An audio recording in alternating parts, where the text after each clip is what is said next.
Okay, chugging along. So the question is asking about the requirements for the auditor's report on compliance and internal control over financial reporting in accordance with Government Auditing Standards, GAGAS, also known as the Yellow Book. So specifically, it's asking which elements should be included in the auditor's report. And one only, the scope of the auditor's testing of internal controls, is the correct answer choice, because under GAGAS, the auditor is required to include the scope of their testing of internal controls in the report. Okay, so it's going to give clarity to stakeholders on how the auditors assessed the entity's internal controls in compliance with laws and regulations. So this is one of the key elements of transparency in the audit process. Okay, so it's not going to be two only, both 1 and 2, or neither 1 or 2. And the reason is because if we look at the second option, immaterial uncorrected misstatements are not included in the auditor's report on internal controls over financial reporting is not going to be correct. All right, because while immaterial misstatements may be identified during the audit, they are typically not included in the auditor's report on internal controls. Okay, they may be communicated to management, but they don't need to be a part of the auditor's public report. What's going on? My name is Joey, and I'm the founder of Universal CPA Review. You're probably here because you're ready to pass the CPA exams once and for all so that you can advance in your career and move on with your life. Let me be the first to tell you that I've been there and I feel your pain. But I'm also here to tell you that the CPA exam doesn't have to feel like such a maze, and there is a path to a passing score. So what are you waiting for? Don't waste any more time. Commit to the process because it will pay off. In my opinion, I say let's knock out the CPA exams once and for all. Okay, so this question is about the reporting requirements for an auditor conducting a performance audit in accordance with GAGAS. So this is specifically asking which item is not required as part of the auditor's report. Okay, so the correct answer choice is a concurrent opinion on the financial statements taken as a whole. So this is the correct answer because GAGAS performance audits do not require the auditor to provide a concurrent opinion on the financial statements. A performance audit is focused on assessing the effectiveness, efficiency, and economy of a program or operation, rather than providing an opinion on the financial statements of the entity as a whole. All right, so therefore, a concurrent opinion on the financial statements is not required as part of a performance audit under GAGAS. So thinking about some of the incorrect answer choices, a statement of the audit objectives and a description of the audit scope is incorrect because this is a required part of the performance audit report under GAGAS. So the audit report must include the objectives of the audit and a description of the scope to provide clarity on what the audit aimed to achieve and areas it covered. Indications or instances of illegal acts that could result in criminal prosecution discovered during the audit is incorrect because GAGAS does require that the auditor reports on any illegal acts discovered during the audit. So if illegal acts are found, they must be reported in the audit findings, especially if they could lead to criminal prosecution. And finally, the pertinent views of the entity's responsible officials concerning the auditor's findings is incorrect because this is also a required part of the report. Under GAGAS, the auditor must include the views of the entity's officials on the audit findings, particularly when those views are relevant to the findings and conclusions. So this is going to ensure transparency and provides the entity an opportunity to clarify or respond to the auditor's observations. Alrighty, so this question is asking about the requirements for an audit report on compliance with laws and regulations when performing a financial statement audit under Government Auditing Standards. Alright, so the correct answer here is state that the audit should be planned to obtain reasonable assurance about whether non-compliance could have a material effect on the entity's programs. So this is correct because GAGAS requires that auditors plan their audits to obtain reasonable assurance about whether non-compliance with laws and regulations could have a material effect on the entity's programs.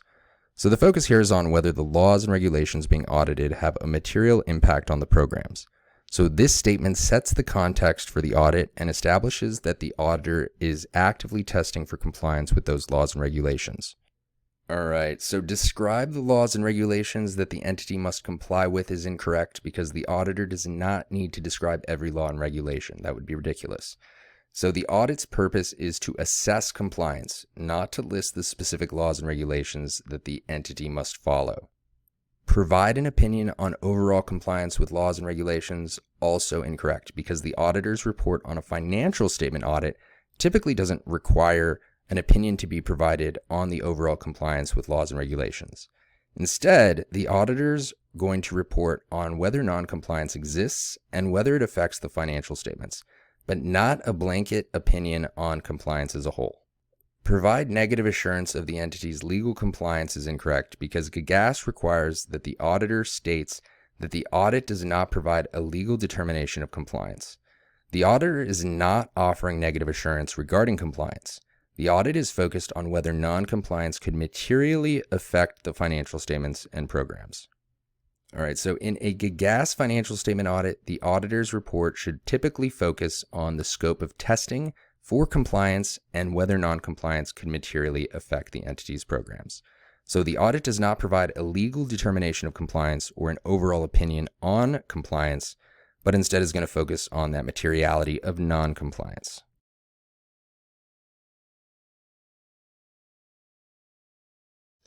Which term is used in generally accepted government auditing standards to describe a professional requirement that must be followed, with the possibility of providing a special explanation if not adhered to? The correct answer here is going to be D, presumptively mandatory requirement.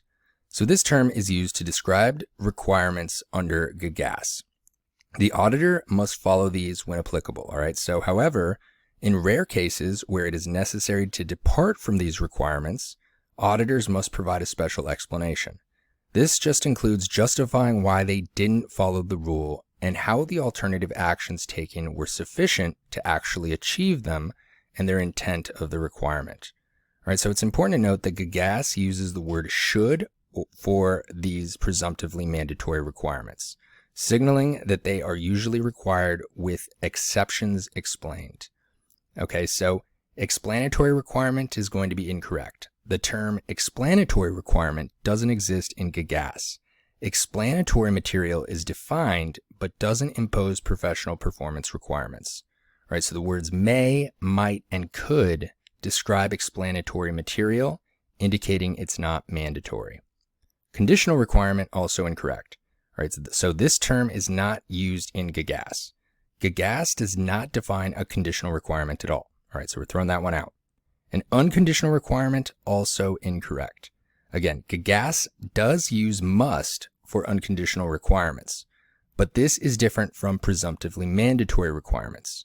Unconditional requirements must always be followed, whereas presumptively mandatory is only going to allow for exceptions with a special explanation. Okay, so when we're thinking about this question, we're thinking about supplemental reporting standards for government financial audits under GAO standards. All right, so the question refers to standards that go beyond the typical AUD CPA reporting requirements to address the unique needs of government audits.